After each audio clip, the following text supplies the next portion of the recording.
세계 민담 이야기 이집트 편. 이집트 하면 가도 가도 끝없는 사막, 피라미드와 스핑크스가 아닐까요? 기원전 4, 5천 년 전부터 이집트에는 강대한 나라가 있었다고 합니다. 그로부터 3천 년 동안 파라오라고 하는 절대 군주가 그 땅을 다스리며 노예들의 눈물겨운 피땀 위에 거대한 피라미드를 지었다고 합니다. 왕의 촛대. 옛날에 외아들을 둔 한 상인이 있었습니다. 이 상인은 대단한 부자였습니다. 장사가 잘 되기도 했지만 워낙 배포가 커서 씀씀이에 인색한 구석이 없었습니다. 이 상인은 날마다 아들에게 25돈이나 그 갑절을 주었습니다.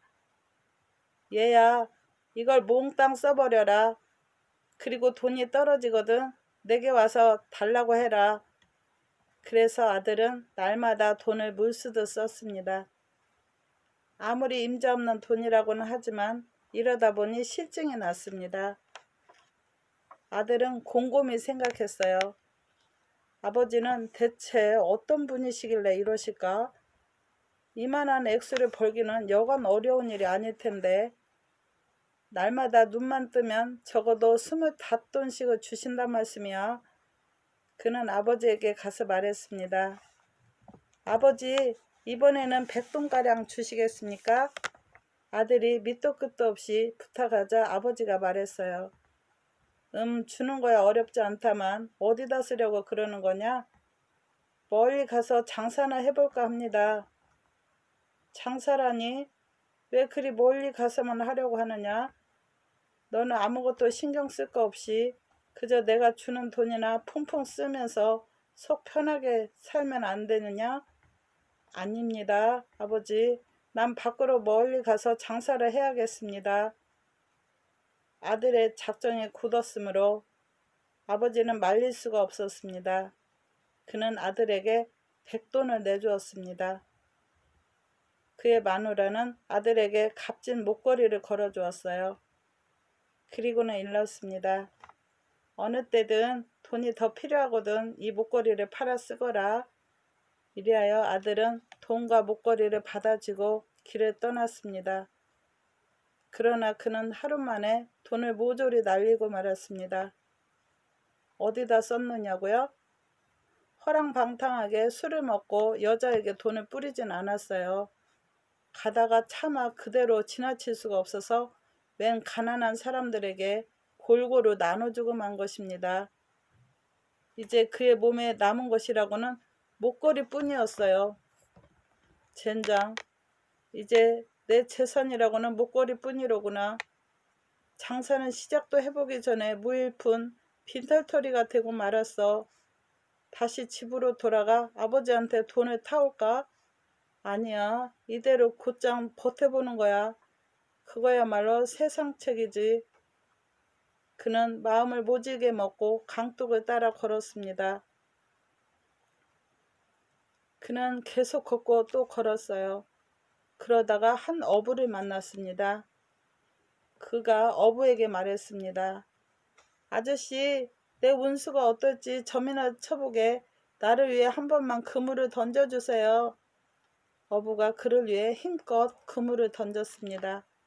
그리고는 쓱쓱 그물을 잡아당겼습니다.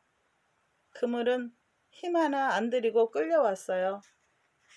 칫, 아무것도 안 걸렸나 보군. 어부의 몸놀림을 보고 그는 나지막이 중얼거렸습니다. 건져 올린 그물에는 성냥통만한 조그만 상자 하나가 걸려 있었어요. 고기는 한 마리도 없었습니다. 이리 주세요. 소년이 말하자 어부가 단호히 말을 잘랐습니다. 안 돼. 너가 100돈을 내기 전에는 이 상자를 줄 수가 없어. 아니, 이 꾀지지한 상자가 무엇이길래 100돈이나 내라고요? 그래, 더도 덜도 말고 100돈이야. 전 빈털터리예요. 가진 것이라고는 목걸이밖에 없다고요. 이 목걸이를 드릴까요? 그러려무나 소년이 목걸이를 건네주었습니다. 옛답 받아라. 어부가 상자를 건네주었어요. 소년은 상자를 열어보지도 않고 길을 갔습니다. 이제 그가 가진 것이라고는 무엇이 들어있는지도 모르는 조그만 상자뿐이었습니다. 그는 걷고 걸어서 아무것도 없는 빈 들에 이르렀습니다. 허기진 배는 자꾸만 꼬르륵거렸습니다. 이젠 목걸이마저 없는 빈털털이야. 완전히 알거지라고. 200돈을 다 날려버렸어. 졸지에 밥 한 그릇 값 없이 꼼짝없이 굶는 신세가 되어버리고 말았구나. 이제 어디로 간다? 그는 터덜터덜 걸어가다 다시 생각에 잠겼습니다. 대체 이놈의 상자 안에 무엇이 들어있는지 열어나 볼까? 그는 뾰족한 곳을 찾아 이리저리 둘러보았습니다. 아무것도 보이지 않았어요. 할 수 없다. 맨손으로 열어보는 수밖에. 그는 낑낑대며 조심스레 상자를 열었습니다. 그 조그만 상자 안에는 영락없이 보통 사람을 그대로 줄여놓은 듯한 조그만 사람이 들어있었습니다. 그 사람은 어찌나 작았던지 상자에 꼭 낄 정도였어요. 부르셨습니까? 상자를 막 열자마자 그 안에 들어있던 조그만 사람이 말했습니다. 부르셨습니까라니? 그게 무슨 말인가? 그러자 그 조그만 괴물이 친절히 일러주었습니다. 전 주인님의 부름을 받고 나온 겁니다. 당신은 이제부터 저의 주인님입니다. 저에게 뭐든지 부탁만 하십시오. 그럼 제가 그걸 가져다 드리겠습니다. 난 지금 배가 고파. 소년이 곧장 죽어가는 듯이 말했습니다. 그러십니까? 그럼 눈을 감았다가 떠 보십시오. 그는 작은 괴물의 말대로 눈을 감았다가 떴습니다.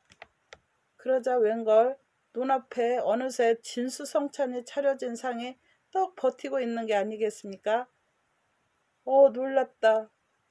그는 김이 무럭무럭 나는 산의 진미를 부랴부랴 먹어대기 시작했습니다. 어찌나 배가 고팠던지 상 위의 음식이 나파람에 개는 감추듯이 순식간에 사라졌습니다. 한껏 배가 부르자 그는 상을 치우고 일어나 상자를 들고 다시 길을 떠났습니다. 그는 걷고 걸어서 다른 나라로 접어들었습니다. 경계선 근처에 마을이 있었고 그 마을 한쪽에 궁전이 있었습니다. 찬찬히 보니 이 궁전은 끔찍하게 짝이 없는 집이었어요. 글쎄 성벽 주위에 해골들이 무수히 널려 있는 게 아니겠습니까? 어찌된 일이죠? 그는 궁전 주위에 사는 사람들에게 영문을 물었으나 누구 하나 그에게 말을 해주는 사람이 없었습니다. 담배 파는 사람이 그를 붙들었어요. 담배 사슈, 담배, 썩 질이 좋은 담배요. 코타렐리, 벨몽트 모두 다 있어. 아저씨 말 좀 묻겠습니다. 뭔데요? 저기 저 궁전 밖은 어찌된 사정입니까? 낸들 알겠소. 저기 저 늙은 할멈에게 가서 물어보구려. 그는 바로 할머니를 찾아갔습니다. 할머니 말 좀 묻겠어요. 저기 저 성 밖은 왜 저렇습니까? 젊은이 쓸데없는 곳에다는 신경을 쓰지 않는 것이 슬기로운 사람의 도리라오. 무슨 뜻인가요? 알지 않는 게 좋다는 말이에다. 그렇게 말씀하시니 더욱 알고 싶은데요. 대체 속사정이 어떻게 된 것입니까? 아따 꼬치꼬치 캐묻는 걸 보니 무돈이도 알고 싶은 모양이군. 내 일러 느리지다. 우리 임금님에게는 전혀 말이 없는 공주님이 한 분 계시다오. 무슨 일이 있건 누구에게거든 그 공주님은 입 한 번 벙긋하지 않는다오. 과연 그 공주님이 벙어리냐 하면 그렇지는 않은 것 같소. 이 일로 하여 고민에 빠진 왕은 이 나라의 젊은이들에게 공주님의 입을 여는 자는 공주는 차지할 것이라고 널리 알렸지요.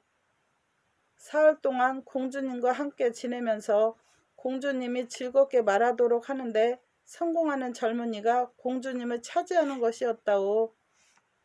그러나 그렇지 못하면 사흘째 되는 날에 대신 자기 목숨을 내어놓아야 한다는 조건이었소. 이 조건도 무릅쓰고 공주님을 차지하겠다는데 눈이 어두워진 젊은이들이 너무나 많았다오. 그까진 여자 하나 웃기는 거야. 대수로울 게 있나? 그들은 이렇게 생각했지만 하나같이 실패하고 말았어. 바깥의 뼈는 모두 그런 젊은이들의 서글픈 말로라오. 알겠소? 저 뼈가 모두 그런 사람들의 무덤이란 말이죠? 그렇다오. 고마워요. 안녕히 계세요. 소녀는 슬그머니 한쪽 구석으로 가서 조그만 상자를 열었습니다. 부르셨습니까, 주인님? 조그만 괴물이 용수철처럼 벌떡 일어났습니다. 오냐, 그랬다. 오늘은 바로 너의 날이다. 힘껏 활약 좀 해줘야겠구나. 이 나라에는 말 안 하는 공주가 있다는데 너가 그녀의 입을 열 수 있겠느냐? 그러면 말을 할 수 있게 하고 말고요. 궁전으로 들어가시거든 저를 촛대 밑에 놓아두십시오. 그러면 제가 다 알아서 하겠습니다. 당시에는 오늘날처럼 전기가 없던 때라 밝게 하려면 초를 켰습니다. 소녀는 작은 사람이 뭘 그렇게 하려는 것인지 알 수 없었지만 주저없이 궁전으로 들어갔습니다. 그리고 왕을 배웠으면 한다는 뜻을 전했습니다. 이윽고 그는 왕 앞에 나아갔습니다. 폐하, 저는 폐하와 가까워지고 싶어서 왔습니다. 그러자 왕이 차갑게 말을 쏘았어요. 아서라, 돌아가라. 자네는 너무나 어리구나. 자네가 이 일로 죽는다는 것은 너무나 애석한 일이 되리라. 이런 일에 엄두 내지 않고서는 잘 살아갈 수 있을 터인데 왜 공연히 공주를 욕심내느냐? 곧장 돌아가라. 그대 앞에 무수히 죽어간 젊은이들의 목숨만으로도 이제는 족하다. 그러자 소녀는 고집을 굽히지 않고 내쳐 말했습니다. 설사 그렇게 된다 할지라도 전 후회하지 않겠습니다. 그 말이 진실인가? 네, 폐하 그러합니다. 좋다. 그대의 뜻이 정 그러할진데 증거를 남겨야겠다. 여봐라, 석이. 네, 여기 대령하였습니다. 왕 옆에 나란히 앉아있던 석이가 고개를 조아리고 왕의 분부를 들었습니다. 저 소년의 말을 받아쓰라. 소년은 자기의 뜻을 되풀이하여 밝혔습니다. 그리고 서기가 내민 종이에 이름을 직접 써 넣었습니다. 왕은 그 종이에 도장을 찍었습니다. 그러고 나서 왕이 분부를 내렸어요. 여봐라, 저 소년을 공주에게 데려가렸다. 왕의 부하들이 그를 커다란 방으로 데려갔습니다. 아무도 없는 썰렁한 방이었어요. 2개의 의자와 촛대만이 외로이 있을 뿐이었습니다. 얼마쯤 기다리자 공주가 이 방으로 들어왔어요. 안녕하세요, 공주님. 그는 공주에게 인사부터 건넸습니다. 그러나 공주는 망부석처럼 입을 열기는커녕 얼굴빛 하나 바꾸지 않았어요. 잘 지내시는가요? 요즘은 어떠세요? 재미있는가요? 그래도 공주는 이런 방구 없었습니다. 그저 돌멩이처럼 묵묵히 의자에 앉아서 이윽한 눈초리로 그를 물끄러미 바라보기만 할 따름이었습니다. 그러자 소녀는 말투를 바꾸었습니다. 좋습니다, 공주님. 사람이 저의 벗이 되어 주지 않는다면 전 촛대로 벗을 삼겠습니다. 그는 촛대 쪽으로 고개를 돌렸습니다. 왕의 촛대야, 안녕. 어렵소. 촛대가 말을 하기 시작했습니다. 이건 그러나 속임수에 지나지 않는 일이었어요. 실은 공주가 들어오기 전에 그가 촛대 밑에 숨겨둔 상자에서 들려나오는 말이었으니까요. 왕자님, 당신에게도 하느님의 평화와 자비가 깃들길. 소년이 다시 말했습니다. 오냐, 고맙다. 어때? 우리가 이렇게 시무룩하게 앉아있는데 내 대신 너가 이야기 좀 해주지 않으련? 좋지요. 제가 이야기 하나 해드리겠습니다. 그래, 어디 한번 해보아라. 촛대는 이야기를 털어놓기 시작했습니다. 옛날 옛적 일이었지요. 세 형제가 살았더랍니다. 이 세 형제에게는 사촌 누이가 있었지요. 그 여자아이는 어찌나 아름다운지 세 형제는 서로 자기가 이 여자를 차지하려 하였습니다. 맏형이 동생에게 말했어요.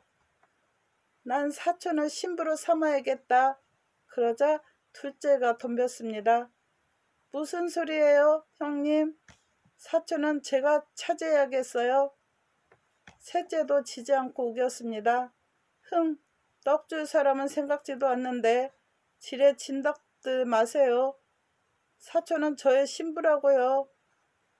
세 형제가 서로 자기 고집을 버리지 않고 다툴 기미를 보이자 사촌의 아버지가 이를 따갑게 여겨 중간에 서게 되었습니다. 이복의 조카들, 다투지 말게나. 형제간에 여자를 두고 싸우는 것은 남부끄러운 일이야. 우리들이 곰곰이 생각한 건데 세 사람이 모두 여행을 떠났다가 돌아오는 길에 제일 값진 것을 구해온 사람이 사촌을 신부로 맞는 것이 어떻겠는가? 그리하여 세 사람은 모두 이 의견에 맞장구를 치고 저마다 값진 것을 구하려고 함께 길을 떠났습니다. 얼마쯤 길을 갔을까요? 새 길이 갈리는 곳이 나왔어요. 세 형제들은 따로따로 헤어져 저마다 길을 가기로 했습니다. 그런데 이 세 길에는 저마다 이름이 붙어 있었습니다. 첫째 길은 안전의 길이었고, 둘째 길은 슬픔의 길이었고, 셋째 길은 돌아올 수 없는 길이었습니다. 돌아올 수 없는 길을 간 형제는 이윽고 생명의 샘에 이르렀습니다. 그리고 그 물을 병에 담았지요. 안전의 길로 접어든 형제는 건드리기만 하면 획 날아가는 담요를 얻었죠. 그리고 슬픔의 길로 나간 형제는 마술 거울을 손에 넣게 되었더랍니다. 이 거울은 세상의 온갖 것을 비춰주는 신기한 거울이었습니다. 이들은 저마다 값진 것이라 생각되는 물건을 가지고 새 길이 갈라졌던 어기로 다시 모였습니다. 거울을 손에 든 형제가 벼랑간 소리쳤어요. 큰일 났다. 우리 사촌이 죽어가고 있다. 그러나 날아가는 담요를 얻은 형제가 쫙 담요를 펼치더니 형제들을 타게 했습니다. 담요야, 어서 가자. 그는 이렇게 외치면서 담요를 툭 쳤습니다. 날아가는 담요는 쏜살같이 날아서 세 형제를 사촌 여자아이가 있는 곳으로 눈 깜짝할 사이에 데려다 주었습니다. 그 여자아이는 사경을 헤매는 중이었어요. 생명의 물을 담아온 형제가 병을 기울여 그 사촌에게 물을 먹였습니다. 이리하여 그 여자는 언제 아팠느냐 싶게 멀쩡한 모습을 되찾았습니다. 이게 제 이야기의 전부입니다. 촛대가 소년에게 말했습니다. 그러더니 침을 꿀꺽 삼키는 소리를 내며 물음을 던졌어요. 자, 그런데 그 사촌 여자를 차지할 사람으로 누가 적당하다고 보십니까? 소년이 대답했습니다. 그야 생명의 물을 떠온 사람이 아니겠나. 소년이 말이 채 끝나기도 전에 여태껏 입을 꾹 다물고 있던 돌부처 같은 공주가 끼어들었습니다. 아니에요. 그렇지 않다고요. 거울을 가진 사람이 없었더라면 그 여자가 병들었는지 어쨌는지 알 수나 있었겠어요? 게다가 날아다니는 담요가 없었더라면 그렇게 재빨리 그 여자가 있는 곳으로 갈 수 있었겠어요? 죽고 난 뒤에 생명의 물을 가져가면 뭘 해요? 그렇기 때문에 내 생각에는 그 여자를 신부로 맞이해야 할 사람은 거울을 가진 형제라고 보아요. 공주가 이렇게 열을 내어 자기 생각을 유창하게 말하자 소년이 코를 쥐었습니다. 어이쿠야, 이게 무슨 냄새람? 정말 지독하구려. 얼마나 오랫동안 입을 열지 않고 있었길래 이다지도 입내가 고약스런가요? 공주님, 정말 너무했습니다. 칫, 무슨 냄새가 난다고 그래요? 나지 않고요. 방안이 소란스러워졌습니다. 다투는 소리를 듣고 달려온 왕의 시종들은 그만 입이 떡 벌어지고 말았습니다. 그도 그럴 것이 돌멩이처럼 입을 꽉 다물고 있던 공주가 어느새 수다쟁이처럼 제잘되고 있었으니까요. 이럴 수가. 그들은 저마다 놀라는 외마디 소리를 내질렀습니다. 그러나 아직 판정을 내리기에는 기다려 보아야 할 일이었습니다.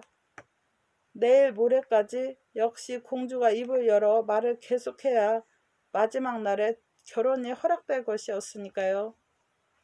왕의 시종들은 다시 물러가고 소녀는 골아떨어진 척 누워 있었습니다. 이제 공주는 촛대와 더불어 이야기를 나누기 시작했습니다. 무엇 때문이었을까요?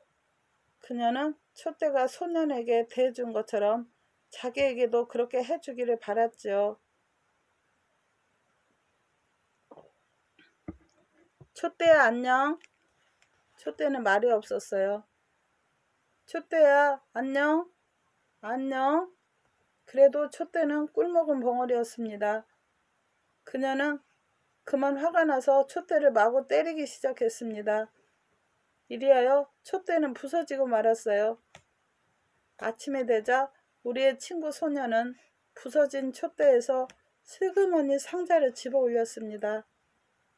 자, 이제 이걸 어디에다 둔다지? 그가 혼잣말을 하자 상자에서 대답이 들렸습니다. 저를 저 의자 밑에 두세요. 그는 그 말대로 상자를 의자 밑에 두었습니다.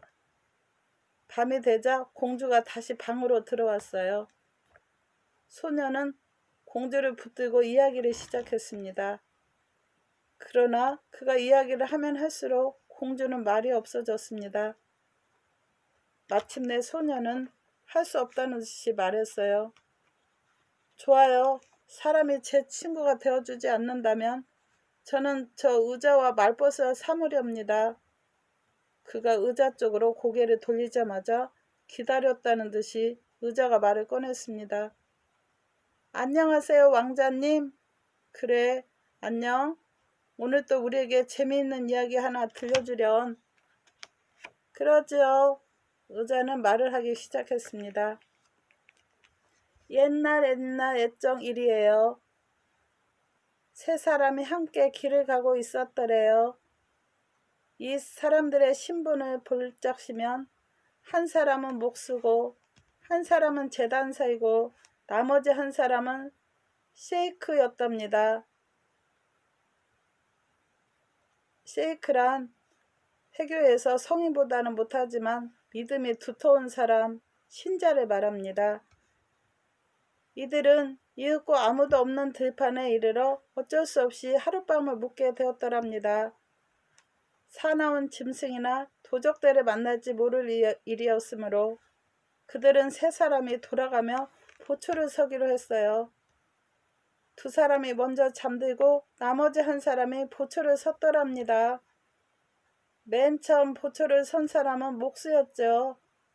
세이크와 재단사가 잠을 자는 동안 목수는 부지런히 손을 놀려 인형을 깎았습니다. 한밤중이 되자 재단사가 일어났습니다. 목수는 잠자리에 들고 그 재단사가 이어 보초를 섰더랍니다. 이 재단사는 목수가 깎아놓은 인형을 보았어요. 그 인형은 거의 사람 모양이 다 되어 있었지만 몸에는 아무것도 걸치고 있는 것이 없었습니다. 제단사가 가이며 시리며 천을 꺼내 제깍제깍 옷을 지어 입혔습니다. 그날 밤 마지막으로 보초를 선 사람은 세이크였습니다. 이 신앙심 깊은 신자는 두 사람이 잠든 사이에 웬 인형이 뒹굴고 있는 걸 보았습니다. 이 인형은 생김생김이 사람을 영락없이 닮아 있었고 옷도 손색 없는 것을 입고 있었지만 생명이 없었습니다. 세이크는 열심히 기도를 올려 하느님이 이 인형에게 생명을 불어넣어 주도록 청했습니다. 이리하여 인형은 조금도 모자람이 없는 어엿한 처녀가 되었습니다. 날이 새자 세 사람이 모두 일어나 서로 처녀를 차지하려고 들었어요. 목수가 단언했습니다. 이 처녀를 맨 처음에 만든 사람은 나야. 그러므로 내가 이 처녀와 결혼을 해야겠어. 그러자 제단사가 말했습니다. 웃기지 마슈. 때 빼고 강을 내서 어엿한 형색을 갖추게 한 게 누군데? 이 처녀는 내 신부라고. 세이크도 지지 않고 말했습니다. 공연히 남의 사람을 두고 다투지들 마슈. 내가 보기 민망할 정도요. 생명을 불어넣어 이렇게 손색 없는 처녀가 되게 한 건 나요. 나 마땅히 내가 차지해야 한다고. 자, 내 이야기는 끝났습니다. 왕자님 생각에는 이 처녀를 차지하기에 합당한 사람이 누구일 것 같습니까? 왕의 의자가 물었습니다. 그야 당연히 세이크 아니겠나. 그러자 공주가 대뜸 삿대질을 하면서 끼어들었습니다. 말도 되지 않는 소린 집어치우라고요. 맨 처음에 목수가 인형을 깎지 않았더라면 어떻게 처녀가 나올 수 있었겠어요? 그러므로 당연히 그 처녀는 목수가 차지해야 한다고요. 공주가 핏대를 올리며 연거푸 말을 쏟아내자 소년이 고개를 돌리며 코를 치었습니다. 어휴 냄새야. 무슨 냄새가 이리도 고약하담. 코가 썩겠구나 썩어. 어휴 정말 공주님 너무하셨습니다. 너무하긴 뭘 너무해요. 그럼 너무하지 않고요. 말 다 했어? 옥신각신 승강이가 벌어지자 왕의 시종들이 불이 나게 달려들어왔습니다. 그리고 그들은 다시 어제처럼 눈이 휘둥그레졌습니다. 공주가 말릴 수 없을 만큼 말 많은 수다쟁이가 되어 있었으니까요. 시종들은 허둥지둥 왕에게 달려가 넙죽 고개를 숙였습니다. 폐하, 이틀 밤에 걸쳐 공주님이 입을 열었습니다. 왕은 깜짝 놀랐습니다. 내 딸이?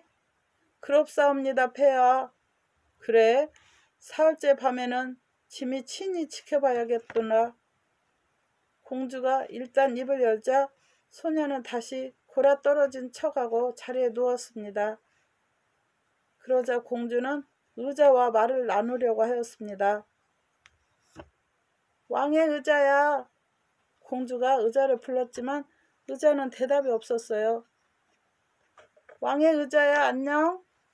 그래도 의자는 묵묵부답이었습니다. 의자야 안녕.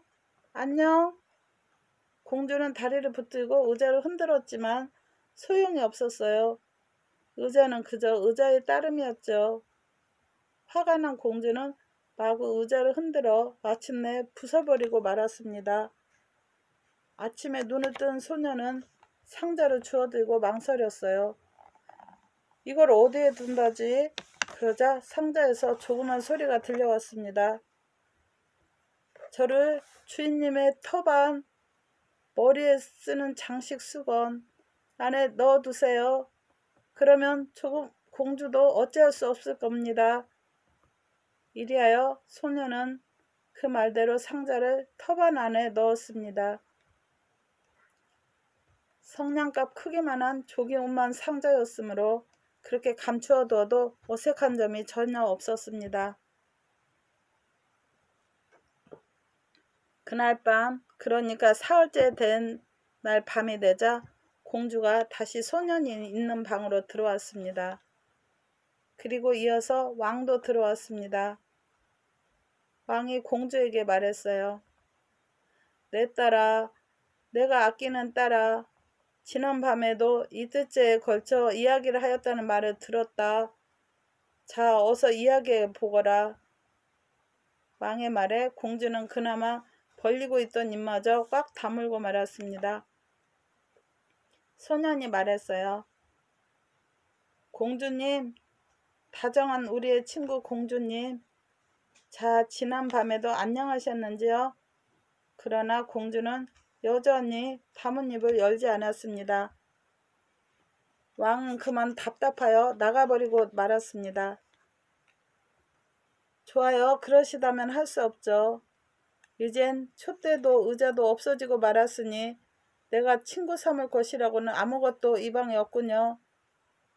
어떻든 좋아요. 오늘은 내 터반을 말벗으로 삼으렵니다. 소녀는 그대로 앉아서 터반에게 말을 걸었습니다. 터반아, 안녕. 안녕하세요, 주인님. 무슨 부탁을 하시려는 건가요? 오늘은 이야기는 집어치우고 신나는 구경거리를 좀 보여주지 않겠니? 한판 신나게 춤추며 떠들고 웃어보자꾸나. 그거 좋죠. 말이 끝나기가 무섭게 터반 밑에서 7명의 아리따운 여인들이 나왔습니다. 이들은 저마다 짝짝이와 작은 북을 들고서 멋들어진 춤을 주어대기 시작했어요. 쿵짝 쿵짝 짹짹 북소리와 짝짝이 소리가 흥을 돋구었습니다. 7 여인들은 몸을 흔들며 방 구들이 울릴 정도로 요란하게 뛰어놀았습니다. 전화 없이 흥겨운 잔치였습니다. 춤추는 여인들은 악기를 다루며 노래를 연거푸 불러 제꼈습니다. 공주는 밤이 새도록 이 멋진 구경거리를 지켜보았습니다. 그러다가 소년에게 자기의 몸을 던졌습니다. 화들짝 놀란 소년이 버럭 소리를 질렀습니다. 저리 비키시오 공주. 내가 공주보다 훨씬 아름답고 날씬한 처녀를 거느리고 있다는 걸 공주도 똑똑히 보고 있지 않소? 이 말에 공주는 견딜 수 없는 질투가 가슴 한복판에서 불쑥 치밀어 오르는 걸 느꼈습니다. 그녀는 자기 앞에서 요란하게 몸을 흔들고 춤을 추는 아리따운 여자들을 노려보며 안절부절 못했습니다. 이대로 있다가는 이 멋진 젊은이를 저 여자들에게 빼앗기고 말겠다는 생각이 들었어요. 그녀는 와락 옷을 잡아 찢기 시작했습니다. 자기의 옷을 말이죠. 궁전 한쪽 방에 요란스러운 소리가 나는 것을 듣고 달려온 왕의 시종들이 이 광경을 보고 눈을 부릅떴습니다. 그러더니 번쩍 정신을 차려 불이 나게 왕에게 달려갔습니다. 폐하, 폐하 큰일 났습니다. 시종들은 다짜고짜 소리를 질렀어요. 무슨 일이냐? 뭐 때문에 이 밤중에 오두방정을 떠는고? 왕의 근엄한 호통소리에 시종들은 정신이 번쩍 들었습니다. 폐하 고정하십시오. 지난 이틀간에 걸쳐 공주님의 입을 벌려놓은 저 젊은 친구가 이제 공주님의 사랑을 독차지하고 있습니다. 지금 공주님은 제정신이 아닌 듯하옵니다. 그 젊은 친구에게 사랑을 애걸복걸하는 중이옵니다. 무엇이라고 내 딸이 이틀간에 걸쳐 입을 열어 말을 하더니 이젠 그 젊은이에게 통사정을 하고 있다고? 못 믿겠다. 내 눈으로 직접 봐야만 하겠다. 가자. 왕이 허겁지겁 공주가 있는 방으로 걸음을 재촉하고 시종이며 서기가 그 뒤를 따라 종종 걸음을 쳤습니다. 방문을 연 왕은 그만 눈이 번쩍 뜨이고 말았습니다. 이럴 수가. 시종들의 말은 조금도 거짓이 아니었습니다. 공주는 꿈속을 거니며 노니는 듯 몽롱한 눈빛으로 소년을 팔에 안겨 있는 게 아니겠습니까? 여봐라 공주, 지금 무엇하는 거냐? 공주는 부끄러움 따위는 아랑곳 없다는 듯이 천연덕스럽게 대답했습니다. 아바마마, 이 세상이 꼭 오늘 밤과 같기만 한다면 저는 더 이상 바랄 것이 없사옵니다. 이런 기분은 난생 처음이옵니다. 너무나 행복해요. 왕은 끌끌 혀를 찼지만 한편으로는 기쁜 마음을 가눌 길이 없었습니다. 알았다, 공주. 내일 당장 결혼식을 올리도록 하렸다. 다음날 온 궁중이 발칵 뒤집힐 만큼 떠들썩한 결혼식이 올려졌습니다. 사람들이 구름처럼 몰려 이 결혼식을 지켜보았습니다. 소녀는 왕의 딸을 아내로 맞았습니다. 그리고 얼마 후에는 온 나라를 떠맡아 다스렸습니다. 들어주셔서 감사합니다. 항상 편안하시고 행복하세요. 구독과 좋아요는 저에게 힘이 됩니다.